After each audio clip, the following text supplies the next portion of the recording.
Welcome to our tutorial on creating a simple 3D racing game using Java. In this video, we will guide you through the entire process, from setting up your development environment to coding and testing the game. If you're excited to learn, let's get started. First things first, let's set up our development environment.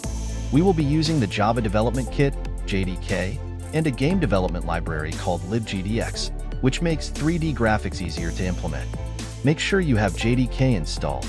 If not, head over to the Oracle website and download it. Once you have JDK installed, we need to set up libgdx.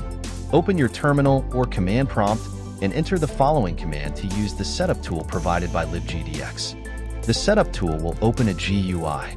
Fill in the details as follows: project name, 3D racing game, package, com.example.racing game class, racing game. Make sure you select the appropriate platforms based on your target. For this tutorial, we'll select desktop. Click Generate, and it will create the project structure for us. Once done, open your project in your favorite IDE. I'm using IntelliJ IDEA, but you can use Eclipse or any other Java IDE of your choice. Next, let's dive into the main game class we just set up. Open the racinggame.java file located in the main package folder.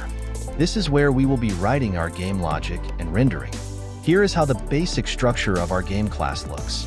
We'll extend from the libgdx application adapter, which gives us hooks for setting up and cleaning up. Our next step is to set up a camera to view our 3D world. Add a camera instance variable and instantiate it in the create method with a perspective projection. Here's how that looks. Now that we have our camera set up, let's add a 3D model for our car. We'll create a simple cube to represent the car in the game for now.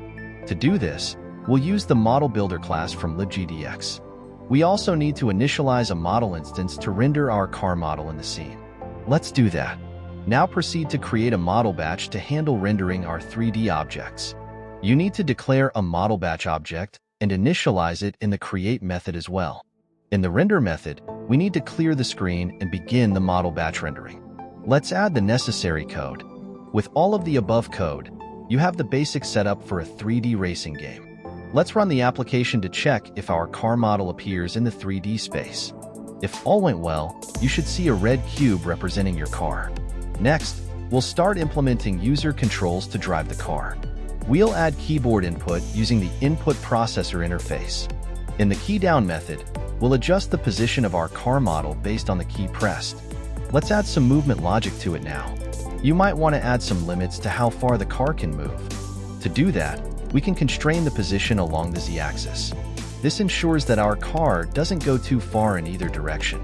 Next, let's implement some turning controls so that the car can turn as you drive. We'll utilize the A and D keys for left and right turns, respectively. Now that we have the basic controls, let's create a simple track for our game. A racing game isn't complete without a track. You can start with a simple plane as your racetrack. We also need to render the track in the render method. Don't forget to update your drawing logic to include it. After applying those changes, you should be able to see your car on a simple gray track. As you drive the car, it should move both forward and backward, with the capability to turn left and right. Let's take the game a step further by adding some checkpoints to enhance the racing experience. These checkpoints will help the player monitor their progress. We'll create a method to render these checkpoints on the field. You can use simple spheres or boxes to represent the checkpoints and iterate over the list to display them. Finally, we can add some scoring to keep track of how many checkpoints the player has traversed. This can be done by simply incrementing a score variable each time the car passes over a checkpoint. In the render method, we can display the score on the screen using a bitmap font to let players know their progress throughout the game. As we reach the end of our tutorial, let's summarize what we've covered. We've created a simple 3D racing game from scratch, added car movement, controls, and checkpoints, and displayed the current score.